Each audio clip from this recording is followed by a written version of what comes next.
Dr. Dell asked me to sing a note. It's black men in white coats. Dr. Dell asked me to sing a note. It's black men in white coats. We're coming here to change the culture. Maybe it's the antidote. Dr. Dell asked me to sing a note. It's black men in white coats. Yo. Really got them Rex, ain't playing around. When I go get it, stop playing around. Really got them Rex, ain't playing around. Black men, white coat, shit, we up right now, yeah. You gotta set you a goal. You gotta accomplish your goal. So what's the craziest thing you've ever seen as a medical doctor? All right, I have to say, actually, it was on a rotation I was doing on a psychiatry rotation, and I wanted to make sure that I knew what the diagnosis was, so I didn't read in the chart. I just wanted to make sure like I could figure out what this diagnosis was. And I proceed to have a conversation with the patient, and the patient tells me, all about her family. Everything's been going well. She doesn't really know why she's been admitted to the hospital in the first place. And she proceeds to say that, what happened right before she came in was that, she was caught, looking at her own family through the window, and she didn't know like why there was an issue. Come to find out, she had followed one of her doctors to their house. She had followed one of her doctors to their house, and it was the doctor's wife who called and was like, "Who's this person looking through my window?" Oh Uh, my goodness. and I recognized only then that this was a delusion. Hey, that's a good one. That's good. I tell you, that's the first. That's the first of that type, that kind that I've heard. Everything else is like, some of those, that was completely out of left field. I was not expecting that one at all. At all, at all. That's awesome, man. Hey, well, what is up, fam? It's Dr. Dale. This is the Black Men in White Coats podcast. Man, we got a treat for you all today. I'm not even lying. You guys are going to enjoy this. We've got a phenomenal, amazing treat. Dr. Gerard Hills, and I'm not going to do the full explanation because we're going to get into it, and you guys will see pretty soon why I say you guys are going to enjoy it. I will just drop the little hint right now so you know. He is the singing kid doctor. Is it, what is that? What's Instagram? The singing kid doctor? That's it. The singing kid doctor, right? So that's his Instagram. So the Instagram handle alone, the singing kid doctor, is going to give you an idea as to what type of a guy this gentleman is, right? So I'm super excited. Before we dive in, I'm going to remind y'all, hey, go buy my books, man. Go buy my books. Yes. There's some really good books. We were just talking before we got on here. I forgot the copy of my most recent one, Diverse Medicine. But I'm going to keep on saying I do believe that should be required reading for everybody in healthcare, definitely for administrators. But I feel like that should be required reading for everybody in the field of medicine. So just go Amazon, put my name in there. I've got a bunch of other books, 13 books. Check them out. The Black Men in White Coats documentary. If you have not seen it, what are you doing? Right? You've got to go watch it. At the time of this recording, it's online for free. Members.bmwcevents.com. Members.bmwcevents.com. Go watch it for free. You're going to learn a lot. You're going to enjoy it. It's entertaining. And of course, at the time of this recording, I think we've got about maybe 5 more Black Men in White Coats youth summits across the country before we go on our summer break, right? So we're wrapping up our Black Men in White Coats summits for this year, and then we'll pick back up in fall. We got about 5 more. So we got like Milwaukee, Pennsylvania. Man, don't get me lying, trying to remember all of them off the top of my head. But check them out. We're sending emails out and such, so you guys keep up with our Black Men in White Coats summits. Find them at bmwcevents.com. All right, so hey, let's dive right into it. Okay, so the next question I want to ask Dr. Hills is this: when you got your long white coat, not the little med student stuff anymore, like we're grown, we're big boys now. When you got your long white coat, what was your welcome to medicine moment? Yeah. Honestly, I'll have to say my welcome to medicine moment actually happened right before I got my white coat. All right. And it was the moment that I graduated and I handed my dad my diploma.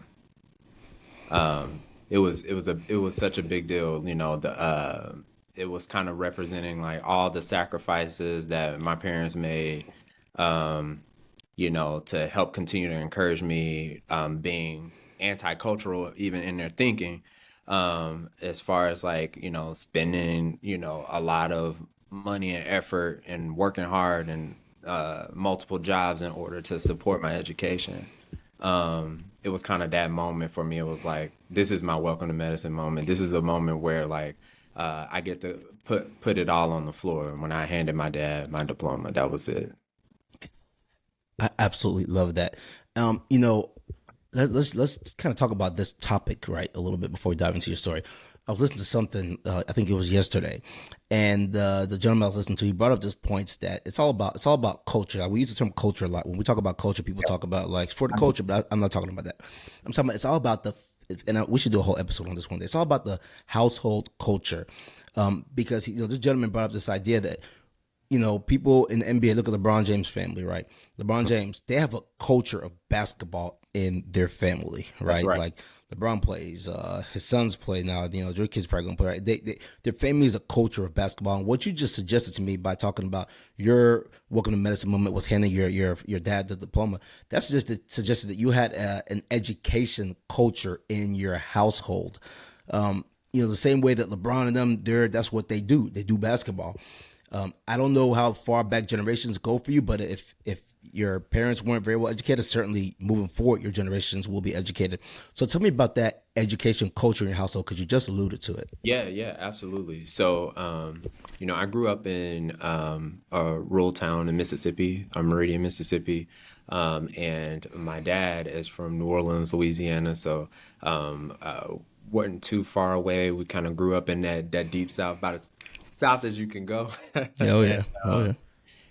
In my home specifically, education was of grave importance. My parents recognized very early that in order for us to have opportunities for and betterment in my family line, it was going to be through the tool of education. I felt like they helped to foster that. They also made that the expectation in our home. Both my parents, I'm first generation college student on both sides of my family, so no one had gone to college, but they did start their own salon. They went to cosmetology school and start their own salon. They worked side by side for over 30 years.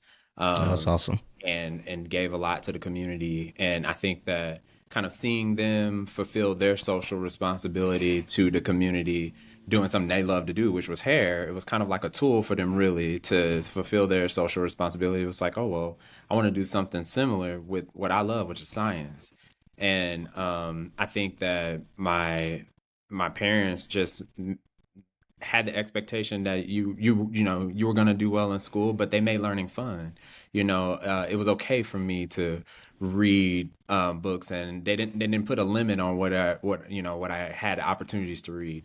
They were like, let's go to the library, let's do these sorts of things. And them building that culture made my curiosity stronger. It built up my belief in myself, my academic self-concept, which is so important for us, especially African Americans and those who are considered underrepresented in medicine, to get a grasp of. But I think that it really helped to build that academic self-concept early on, that yes, I can do this. Yes, I can do complex math. Yes, I can, understand these concepts and dream and invent, And so I think that it was amazing to have that. I'll tell you, the Mississippi mamas don't play either.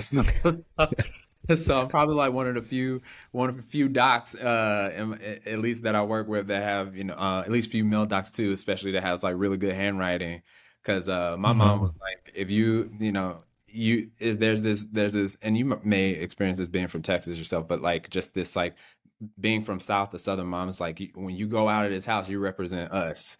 And so when I went to school, I had to turn in homework that looked great. It had to be correct. And it also had to look great. And so I would be rewriting sometimes my homework 2 or 3 times until my parents thought that it looked appropriate. Even though all the answers were right. Even though the answers were correct. That's correct. Yeah, shout out to mom and dad on that one, man. Shout out to mom and dad on that one. Yeah. So you mentioned that, you were thinking your parents, and you mentioned anti-culture. So we just talked about the culture within your household. Then you mentioned your parents were okay taking that anti-culture stance. So I could be wrong, but my assumption is, meaning like sometimes some people might think education, academics isn't the coolest types of thing or whatever. So tell me about that. What was your community like? What were your friends like? You being the one whose parents pushed them to do well academically, how was that received from the people in your social circle? as a child? Yeah. Not always well received. I'll say the friends that I did make often were outside of the school setting. You know, it was mostly like family members that were cousins, and I got teased a lot about it. I mean, I'm talking to you now, and this is how I've always have spoken. And so, I didn't sound like those who were around me, and often were, teased that, oh, you sound white, or you speak proper. And so, you're not cool, or why you got to get A's on everything, or, why are you the one that's asking questions in class, and this sort of thing. And so it wasn't cool to be smart. It wasn't cool to be reading. It wasn't cool to ask questions, and that was a lot of the culture. It was cool to play basketball. It was cool to, be heavy in the sports and want to go in the NBA and be an NFL player, in my community. And so I think that with my parents having that understanding that education was going to be a huge ticket for me, and being supportive of that for me, they created an environment where it was safe for me to do that. And I think that, that was anti-cultural, really. Their friends and their parents, right? Like, you gotta think about, they have their own kids, and their own kids are playing sports and doing these other things like that, right? And so they're, like, oh, why, your son's pretty big, like, why he not playing football, or, why he's not doing this. And so I think that, even for them to just continue to give me the open space to explore things, and from an educational standpoint, was very anti-cultural, at least for where I lived. What does it mean to sound white? like what? Like What is that? Yeah, like what does that mean to sound white, man? Yeah. It's like you flip it the other way around, where some people will say, like, oh, I went to an interview and they're like, oh, you don't even sound black. You don't even talk black. Like, what does that mean? What does not talking black mean? What does sounding white mean? I don't know. I mean, I Yeah, get what you're saying, but come I on get now. what you're saying. No, Yeah, come on absolutely. now. So did you play any sports? I did. I gave my dad a year because he was a big sports fan. So I did play. I played football in like eighth grade, and then actually I did really good that year, and so it was getting ready to move to junior varsity, and I was in the band, so I had this big music piece for me, and so they were like, "Yeah, you going to high school, you're not going to be able to play both. You're not going to be able to be on the Pick field one. and do. So you got to pick one." And so I picked band. But yeah, I did play. I did play 1 year. Nice, nice, very nice. Something else that I'm still thinking about your welcome to medicine moment. You're talking about sports.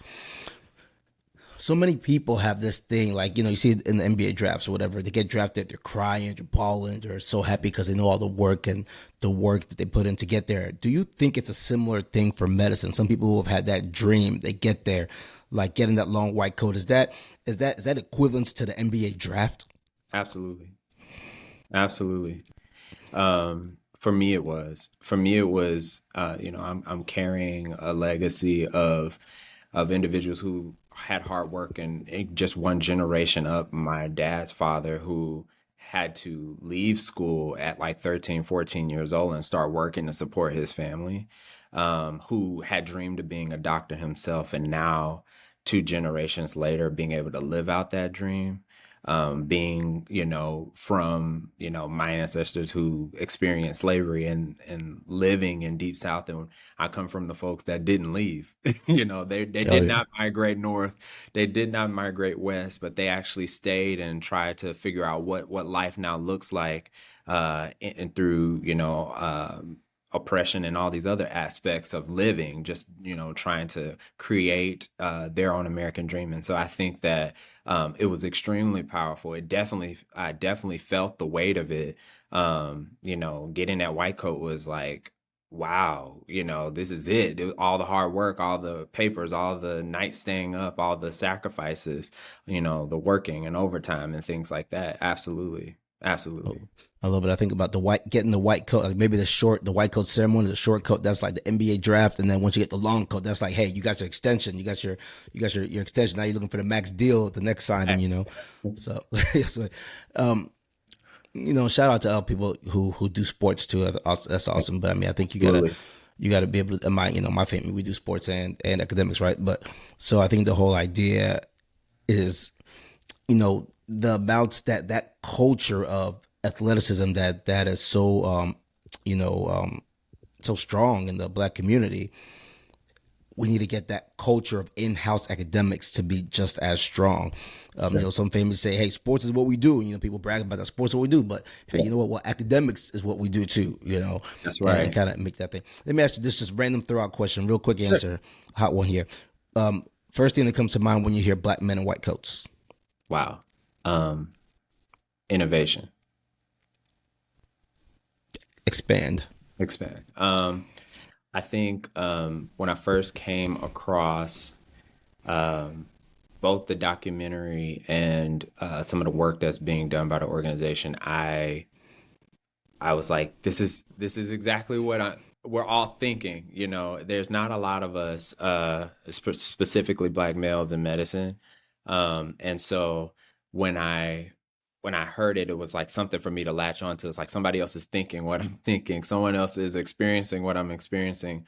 I had something to identify with, and then seeing the forward motion about like how do we actually like look at the data, because I think, you know, this is around the time, I think it was 2014, where the AAMC was, you know, publishing some of that data showing that like our black male applicants specifically were, you know, lower than it had been in the 70s. It was like, wow, you know, we need to be able to address this from multiple angles and to be able to put it on display in a documentary, so that people can look at it and deal with it, not just our community but everyone. I thought that was extremely innovative, and so that was that when I see black men in white coats, that's what I think first. I think like innovation, a new way of being able to put a lens on this subset of the medical community, that is so needed because we are dying disproportionately, black males, out of all other groups. And so I just think that it, you know, it was very powerful and it has impacted me. So I'm excited to be here for those reasons too. But definitely innovation, first thing comes to mind. I appreciate it. I love that. And I like also when you mention innovation, it makes me think of like for a lot of black men might be in your situation where they're the first to, you know, graduate college, first to go to medical school. Even that's being innovative within your own family, right? Or one of the few black men that feel like that's being innovative in the field of medicine. So for everybody who is at such a degree of minority, just your mere presence is innovative in and of itself, right? That's Wow. avant-garde, right, in and of itself. So I love that. I love that. Um, how old were you when you decided medicine was the career for you, Wow. and what I'm led to that decision? Yeah. So let my parents tell it. My dad said the day that I was born, he he lifted me up and was like, "This is our doctor." That's something in his spirit that God had basically just put it in his soul that this was going to happen. And I always had this proclivity for science and language and writing and words.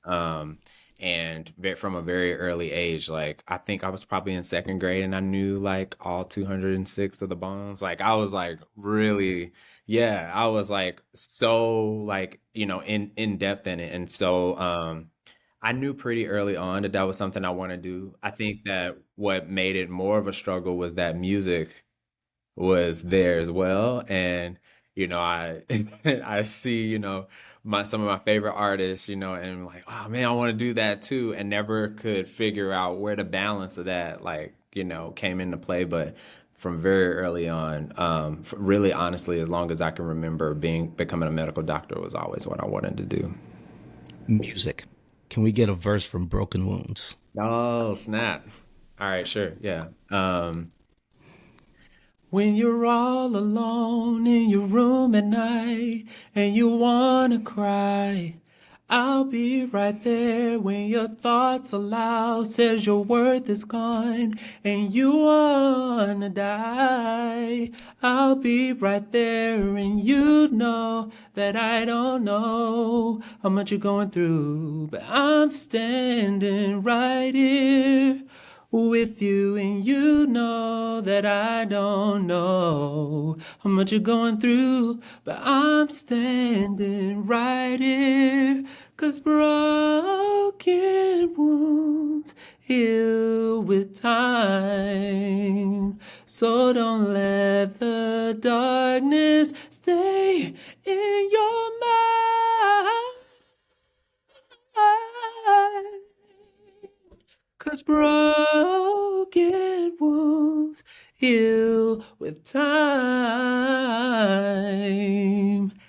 Baby, it's not worth giving up your life. 'Cause broken wounds heal with time. Hey, yo, pass the mic. My turn. Pass me the mic. Oh, that was good. What I can say, man. So you what? So you one of them? You like a real singer, right? Because you have some people like you have some people. Can you sing that like? Or they might sing it. It doesn't sound like it sounds when you hear what it sounds, but you sound like you sound like you sound. I appreciate that, man. I appreciate that. That's God, man. For real. So, all right. So first of all, let me let to the listeners. That is your own. You wrote that. I wrote that. I wrote that for my patients. Yes. That's your own song. That is Dr. Gerard Hill's original song, Brooken Wound. Is there somewhere people can actually like find that? So right now it's only on YouTube. I initially, when I wrote the song, Tiny Desk was having a contest, and so I submitted that song for their Tiny Desk contest. So Did they pick you? They did not. Man, hold on, Tiny Desk. Come on, Tiny Desk. We're going to have to tag my production team. Tag Tiny Desk on this. What are you doing, Tiny Desk? Come on. Come on, man. It's a medical doctor who just sang something for his patients, and it sounds like it sounds. It's real. It's his real voice. Tiny Desk. Come on now. Yeah. So, but yeah, it's definitely it's on my YouTube. It's at Gerard from Mississippi or Gerard from MS. If anybody wanted to go and like listen to the full song. And I have other music on Spotify. But yeah, that's I wrote that for the patients. I primarily take care of patients with sickle cell disease, and I just was thinking through like, some of the things that they, were going through, especially a lot of pain. And it's really hard to, as a medical doctor, care for a patient that, you want things to get better right away. You want to see that the work that you're doing right now is making a difference. But sometimes just being there is what makes the difference. Yes, you're providing medical care, but there's that human aspect. We're not providing care to numbers, right? We're providing care to real humans, real people with real lives, with real experiences. And so that's what that song was about. It's just like, I may not understand everything that you're going through, but I'm willing to stand here in the gap for you. So that's just a huge concept in medicine. So it's all the pre-meds or whoever's anybody really understand that huge concept. Like you can't, we're not God, right? So you cannot always take care. You can take care, but you cannot always heal, right? You cannot always cure. And the sickle cell population specifically is a very, very, very difficult population. You know better than I do, of course, but for the listeners, like the pain, the pain that they go through, and then always being questioned about if you're in pain or not, things of that sort. That's a very difficult population. So that song, when I hear it now in that context, is extremely fitting for that patient population. So thank you for doing that for the patients. And sure. I don't know, just be awesome if something like that could just be shipped across the country to all these hospitals, so they could be something for, that they could get for the patients or something like that. So when did you get into singing? You mentioned it was kind of like between medicine and singing, like when did you get into singing? And kind of, the next question to follow that would be kind of like, tell me about these two tracks, right? Medicine, singing, like at some point you got to choose. We had, Norman Harris, who's a med student, but he's about to be a doctor here in a few months. Right? We had him on recently, and he was in kind of showbiz, and then at some point he quit and went to medicine. So when did you? Because if you didn't sound so good, I'd be like, okay, I see why I chose medicine, but you can sing, so you gotta tell me about that. Yeah, that's always been a challenge. So my dad, I come from a family of singers, so that's that New Orleans side. My dad's a singer. His dad was a singer. Lots of my family members sang, and That's that household culture thing piece that's again there. exactly right. That's exactly right. And to the degree in which my dad had pursued music primarily for some time prior to like probably prior to I was like maybe like 5 or 6 years old, where he just was like, okay, I'm gonna chill. But he had a studio. He managed a number of like singing groups around town, and so like my dad would get me up out of bed around like when I was like 6 or 7 years old to like have me sing the note that the different members of the group needed to be on while they were getting ready to record. And so I was always around it, tons of instruments all the time, lots of singing and things in church and stuff like that. So like it always had been a part of my life.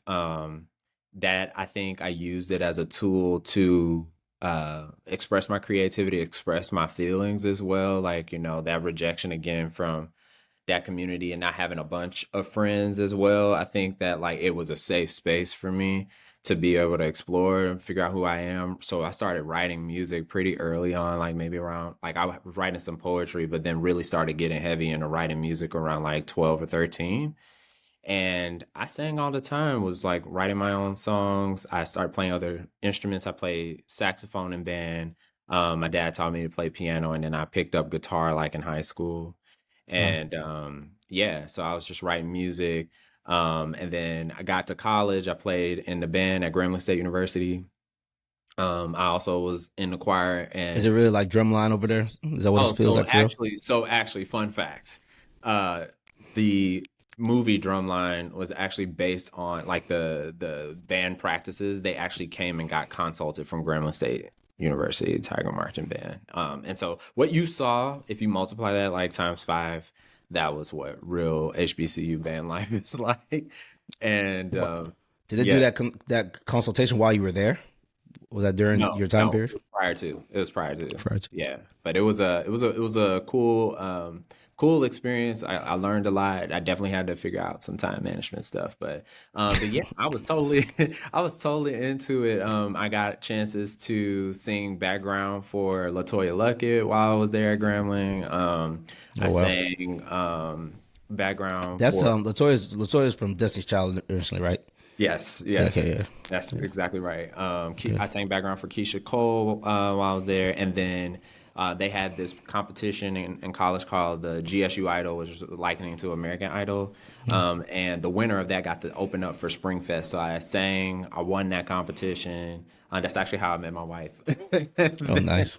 and then I got to open up for The Dream, Raheem Devon, and Trey Songs during the Spring Fest in 2008. And so after that, like I'm like all while I'm pursuing medicine at the same time, like I'm going on internships during the summer. I bring in my guitar with me, and this is how I'm like,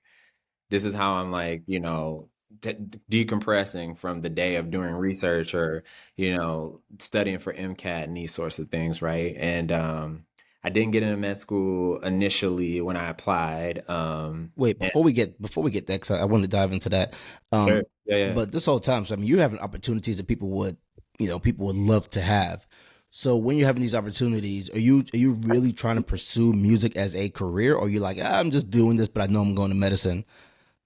That was the hard part, right? Like, I think for me, it was a lack of exposure on both sides. Like, I didn't know I didn't know what it really took to break into the music business other than what you see on television that was like you sing for the right person and you just like somebody finds you, and Yeah. you get to get into the right room. I had met some A&Rs, things that had not really gone anywhere at that point. I had met some folks from a number of different record companies. Actually, like when I had traveled for a Thurgood Marshall Scholarship Leadership Conference, I met some people out in New York when I was up there. I sang for them.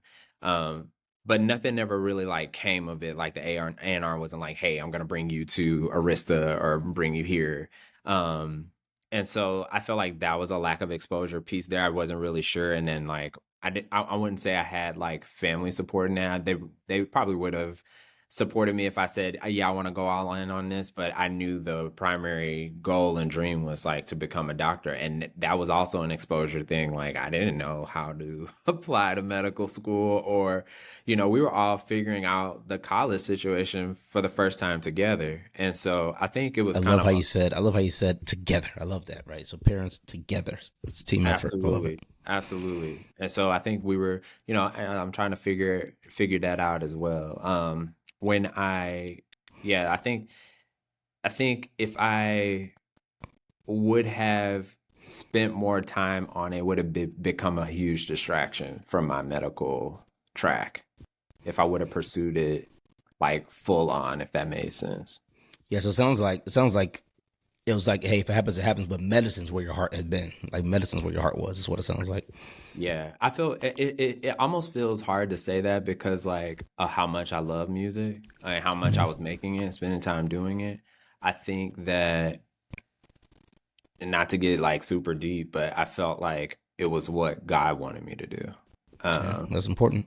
yeah, I felt like it was more so like, yeah, I gave you this gift. You may not know how to use it for what I'm gonna use it for yet, but like this medicine thing is like what I really want you to do. It's gonna be the most like sacrificial thing for you to do. That's not gonna bring any attention to you in any sort of way. And so that was the path I ended up taking. Yeah, I mean, and now it's a gift that you could definitely find ways to use in medicine. You could Yes. definitely find ways to use medicine. Um, so you mentioned you applied, didn't get in. Yes.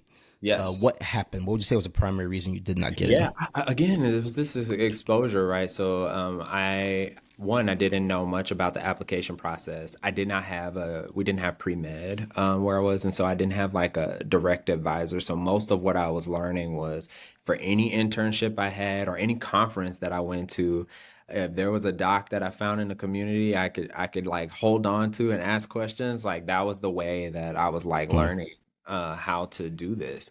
So like I didn't have folks reviewing my personal statements or going through that, or even like giving advice about, how do you prepare for the MCAT. I remember looking at Kaplan and looking at Princeton Review, and at those times those are like the two premier courses that I had found out one about late. I had found out about them late, but the other piece was that it was not it was too expensive. I could yeah. not like afford it. And so I was like, I thought it was appropriate for me to go to Books a Million and get, this one Kaplan book, go through the questions, and then that was all that I needed. It didn't Similar, work out well, did it? it did not work out well. It did not work out well. Also, I was, huge in research, so and still am. And I was applying to a mini MD PhD program, so that was definitely not gonna fly. And so when I did not get in, I remember getting my rejection letters and like pasting them on my wall in my apartment. Was like, never again. Every time I walked in my room, it was like, never again, never again. I have to figure this out, never again. And so after I graduated from Grambling, Let me let uh, me let, let me sure, go just ahead. say, I want to make sure the listeners catch on to that. I love that. Right. So some people take rejection and they run away from rejection.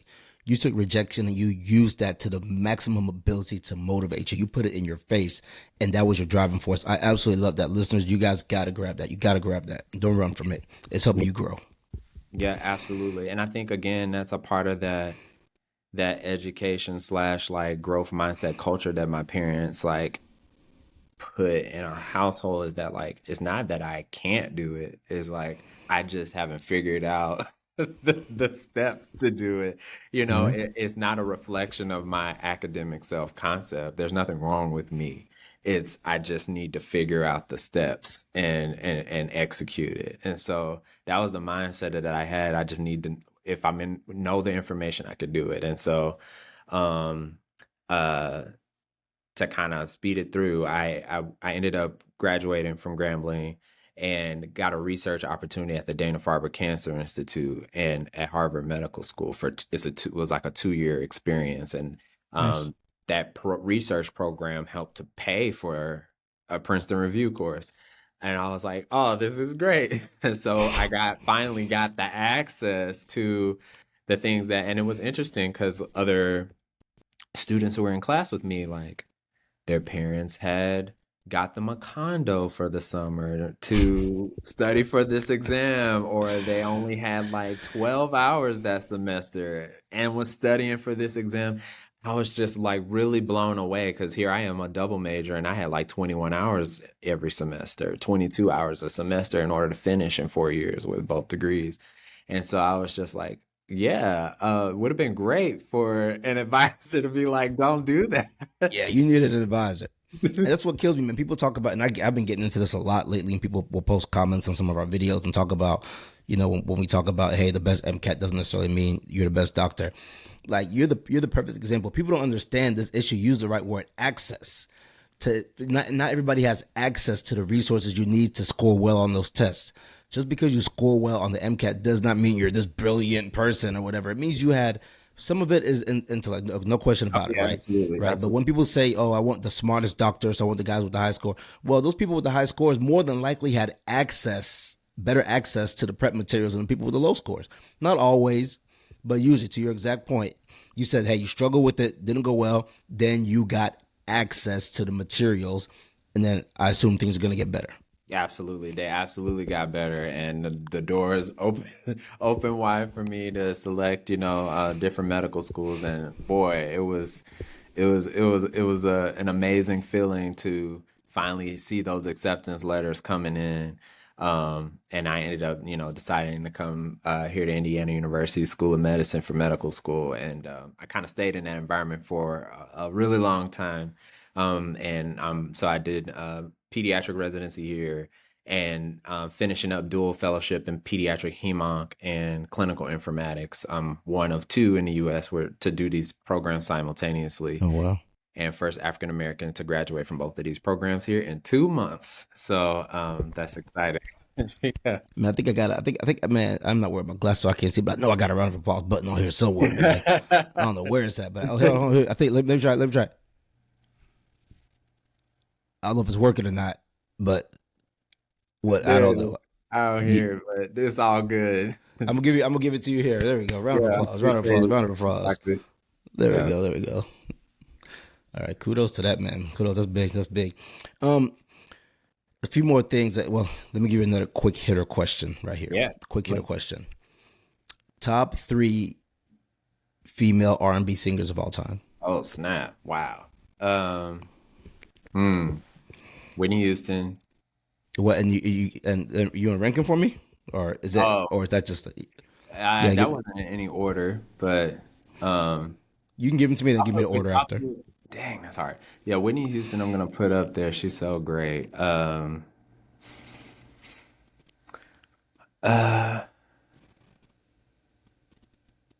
gonna go with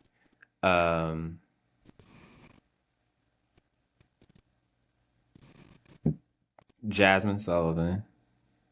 Okay. She's a beast. I wasn't expecting that, but okay. She's a beast. And then, man, I have so many artists like running through my mind. It's clutch moments, man. Down to the final. Layla Hathaway. So that's not so yeah. So you're a music lover. That's that's I can tell. I can tell you're a music lover, Yeah. right? Yeah, those wouldn't have been mine, but I'm not a music lover like you are. So you're probably closer to being right. I probably would have Whitney. I would have kept in there. And I probably would put. So I probably have like 4 that I really. I think Whitney. I think Mariah at her peak. She's on a different level. I think. Patti LaBelle. I think she's got she's incredible. that. And then one that I think doesn't get enough credit is Shaka Khan. Oh yeah. I think Shaka Khan needs to be kind of more in that talk or whatever. But yeah, I feel bad I didn't listen to because my grandpa sang with her back in the Gap. Really? Yeah, really. No, so you for real from a music family then. Oh yeah. So let's and we'll start bringing this home soon, so we don't get going too long. But let's kind of transition a little bit into like the sickle cell and taking care of. We talked about it a little bit, but why did you choose to go that route? For me, it's kind of it's almost like a thank you moment thing, right? It's like anytime you see somebody who's going to sickle cells, you almost want to say thank you on behalf of the community, because that's a really big deal. So what led you to choose sickle cell as your primary career focus? Yeah, yeah, absolutely. So I think how I specifically got into PT because that was not in my radar until I went to the Dana-Farber Cancer Institute. So here I was getting a chance to see, I guess, cancer up close and people with blood disorders up close. And then I had a cancer scare myself while there, and everything was fine with me. But that was something Amen. that kind of piqued my interest. So I was like, oh wow, like there's this whole world that I know about. So then when I got to medical school, I was very keen, and my kind of like Dr. Spidey senses were very heightened for what I was going to see on my pediatric hemonc rotation, which I preferenced. And when I got there, I saw these group of patients that looked like me, and their families looked like me. And I knew about the disease process from medical school, but I think the books don't really do it justice about what these pain episodes look like and what's actually going on. I mean, you're seeing children as old as 2 and 3 years old with strokes. You're seeing 14-year-olds needing hip replacements. You're seeing like 4-year-olds like needing to have their spleens out because of sequestration. And parents are having difficulty keeping jobs because they're having to keep bringing their kids to the hospital all the time. There were just so many different dynamics. And then as I'm talking with the families, I'm realizing that like just health literacy and education, around what's actually happening here in the hospital. How are you navigating the hospital system?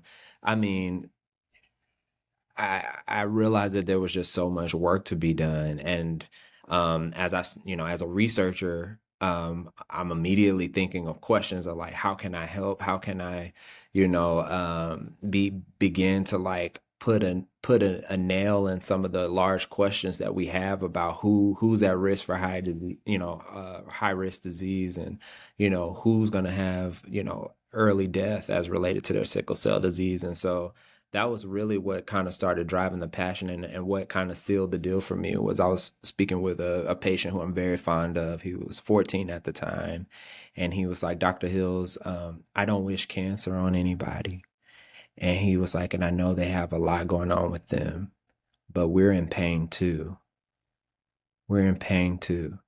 And for a 14-year-old to process that they felt differential treatment in a hospital system, or not even just in our hospital system, but out in the community too, right? Like, to feel that difference as a 14-year-old, that really should just be coming to just get care. They should just be like, the hospital is the place that I go to get care.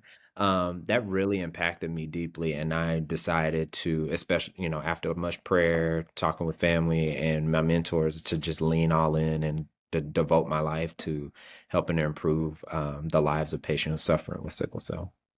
Man, thank you for that. I love that.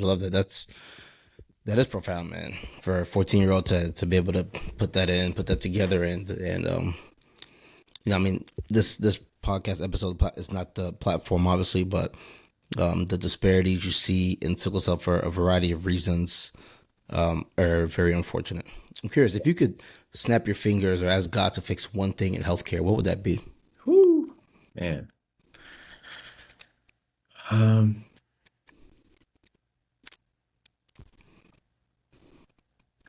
This one might sound contrary to what most folks would say, but I think it would be, I would ask him to give all providers, all persons who interface with healthcare, a reminder of their own humanity. I think that when we recognize that the individuals that we are giving our lives to are real people that may have experiences that are different from ours, and we understand who they are from a human aspect, it may drive us to put our dollars in different places. It may drive us to um, create systems that help to be more inclusive. It may drive us to create education both inward toward our own interdisciplinary teams as well as toward patients that show that they belong and that they they're included, that we care Mhm. about them, that we really get it. And I feel like once, and that's all the way up, right? You know, in every aspect, whether you are in the financial sector or whether you're, you know, working in food services for a hospital system, like just that human aspect, I think really would make the environment a place where, you know, people feel included, and you know, in my dream, where patients would want to be there, want to come, want to, you know, get that care, feel like that's a safe haven, feel the freedom to ask questions, no matter what their background. So if that would be my, you know, biggest prayer or wish, is that, you know, everyone would get like a really good reminder of their humanity. That's dope. That's dope. I love that. It's easy, I should say, on a day to day basis when you're doing such similar things to just get into the motions and treat it like, oh, it's a job, it's a job, it's a job, rather than, you know, I believe a job is something you go to where it's exchange of, you know, resources. So I come here for my time, you give me money, right? Yeah. That's a job. It can be taken away from you as opposed to work, where I believe work is something that God has put on you, like your calling, and it's easy to go every day as a job. But I believe medicine and healthcare and anything in the service industry should be more of that calling. I'm called to serve other people. So I love that. I love that. You know, that's a phenomenal answer. Phenomenal answer. Top three male R&B singers. Yeah. Um, let's see. I'm gonna say um Stevie Wonder, um, who I study all the time. Let's see who else. Um, I probably put, wow, there's just so many vocalists. Um, That's what makes probably it a great question. I know it's so hard. And it's I'd probably say Peebo Bryson Okay. I'll see if and your third one is who I'm thinking of. um I'll probably say and Luther Vandross. That was it. That was it. It was Luther. All right. I agree with that. Let me ask you this other question to piggyback off of that. Do you think Usher has achieved the status of king of R&B? King of R&B? Wow. At least modern. Well, I won't even say modern, but yeah, There's some modern. there's some A other lot. guys. There's some other guys now. Uh I guess like it depends. He's done so many great things, right? Like from a vocal standpoint, he's always been extremely clear, very, you know, an efficient singer. Vocal agility was always on point. And then from a performance aspect, right? Like he has it. And to be able to do a Las Vegas show, you know, and then get called on for a whole nother, like, I mean, that's incredible. And then so I think that, you know, definitely he deserves to be in the conversation up there. I'll say that. There are some others that I also think deserve to be in the conversation. I'll say he deserves to be in the conversation. That's all I'll say. All right. I'm gonna take your word on it. Like I said, this is your field. I'm gonna really put you on the spot. You can say no. You can say no to this, but I'm gonna really put you on the spot because I'm thinking about this. While I've got you here, is there anything you can do for a quick Black Men and White Codes of vocal sample for us? Okay, yeah, absolutely. Oh yeah, no problem. I mean, like live, like right now. Oh, right now? What you want me to like, just like sing Black Men White? Impromptu, whatever you want to do with those words, whatever you want to impromptu, right? What else am I gonna have the chance to have a real singer? Some people be like, "Yeah, I can sing." Now you can't sing. Your mama think you can sing, but you can't sing. But you can really sing. So I'm like, who knows? Who knows, man? Oh, so I can sing anything I want kind of thing? Yeah, anything you want with the term Black Men and White Coat, something like that. That could be. Okay. Uh, all right, let's see. All right. Dr. Dale asked me to sing a note. It's black men in white coats. Dr. Dale asked me to sing a note. It's black men in white coats. We're coming here to change the culture. Maybe it's the antidote. Dr. Dale asked me to sing a note. It's black men in white coats. Yo. That was dope, man. That was so dope. That was so dope. I wasn't expecting. Hey, man, see, that's why I asked you. That's exactly why I asked you. Because I'm like, when else am I going to have this opportunity to get something like that? You might find that on the next episode. We might throw that in there in the next episode. There you man. go. Let me ask you all, do I have your permission to put that on our episodes? Oh, yeah, to for use sure, that? for sure. You All right, got it. I don't know what we'll do. Production team, figure it out. Right? Figure that out. Right? I don't know what we'll do, but that was dope. I appreciate it. Look, man, hey, this has been fun for me, and I could go on forever. I've been told my episodes get too long, so I'm gonna cut it down. But I could go on forever. This has been amazing. You're such a versatile person.